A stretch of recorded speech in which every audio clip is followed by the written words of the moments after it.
Goeiedag, baie welkom by hierdie uitsending. Jesus vra sy disippels, hoekom slaap julle? En wat hy vir hulle eintlik gevra het is baie meer as 'n fisiese slaap, maar hy vra vir hulle eintlik, hoekom is julle onbewus? Want die doel van waaksaamheid en om te waak is eintlik om jou bewussyn te vergroot en bewus te wees veral van wat God besig is om te doen in my lewe. Waarmee is hy nou besig? Hy vra vir sy disippels, hoekom kan julle nie 60 minute wakker bly nie? En die Griekse woord vir daai tyd is kronos. Dis kronologiese tyd, hoe dit loop en verloop. Dis horlosietyd. Maar daar's 'n ander soort tyd ook. En dis die ander uur waarvan Jesus praat. Hy sê my uur het gekom. Dis Kairos tyd. Dit is die tyd wat nou hier is vir my lewe. Vra dit vir my lewe. En hy is bewus daarvan. Dis om met 'n bewussyn van God te leef. Wat wil hy hê nou in jou lewe? Waarvoor is dit nou tyd in jou lewe? En jy kan so diep gevoelendheid hê. Dis nou tyd dat ek ophou met dit. Dis tyd dat ek nou moet begin met dit in my lewe. Want dit knaag aan my, dit sit aan my. Dis Kairos tyd. En dit is om met 'n groter bewussyn te leef. Van net die fisiese en net van dit wat ek kan vat, voel en sien en wat ander mense sê, dit het te doen met waar is God in alles. Ons kan so maklik deur die lewe gaan sonder enige bewussyn van God.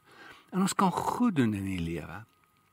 Maar sonder hierdie bewussyn mis ons 'n groot deel van realiteit wat eg is, belangrik is en nie losgemaak kan word van alle ander aspekte van die realiteit nie. En wanneer ons dit doen, dan val ons lewens uit mekaar uit. Nou kom 'n tyd, en dan gaan 'n tyd kom, soos met Jesus, soos met sy disippels, waarin ons lewens besig is om uit mekaar uit te begin val. En as jy nie daai bewussyn van God het nie, wat doen jy? Hoe maak jy dit?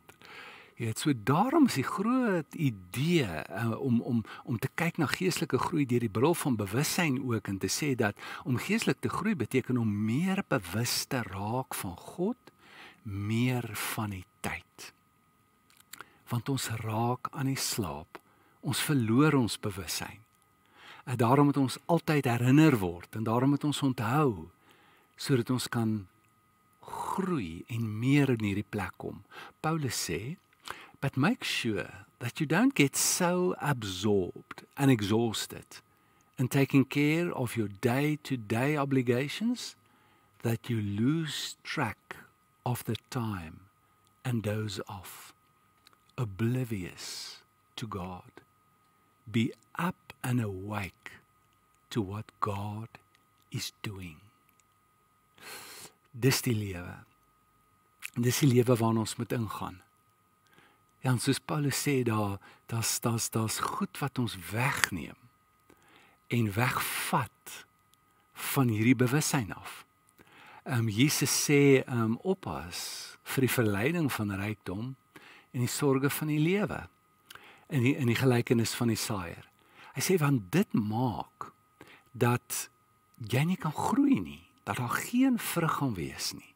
Die woord kan niks in jou doen nie, niks kan met jou gebeur nie. Want jy is so opgeneem met die dinge van die lewe. Jy is so opgeneem met jouself. En miskien kan ons praat van die onheilige drie-eenheid.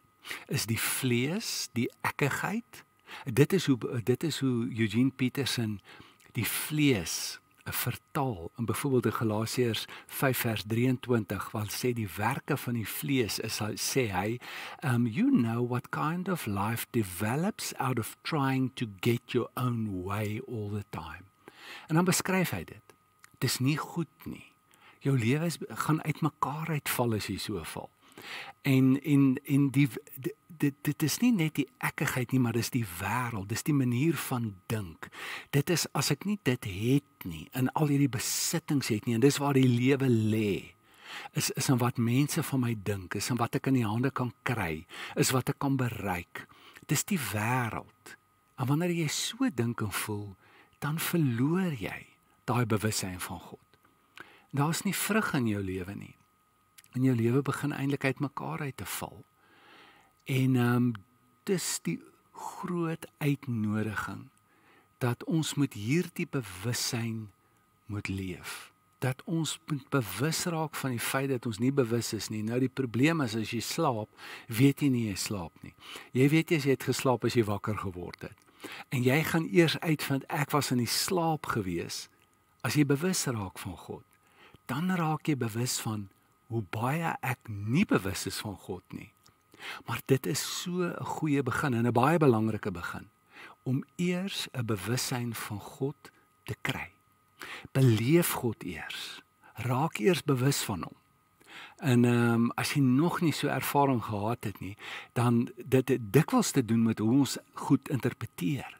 Ons kan dikwels nie agter die skoonheid of agter die goedheid uitkom by die feit dat dit God is nie. Ons interpreteer ervarings van God nie as God se ervarings nie, net as esteties, net as baie emosioneel, wonderlik vir ons. Maar dis God.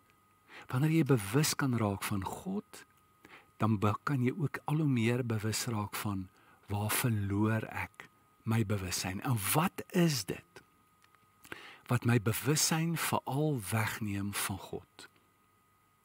So hier is 'n uitnodiging miskien vir die dag voor dit begin om te kyk na jou program wat voor lê. En te kyk na wat kan dalk met jou gebeur wanneer waar.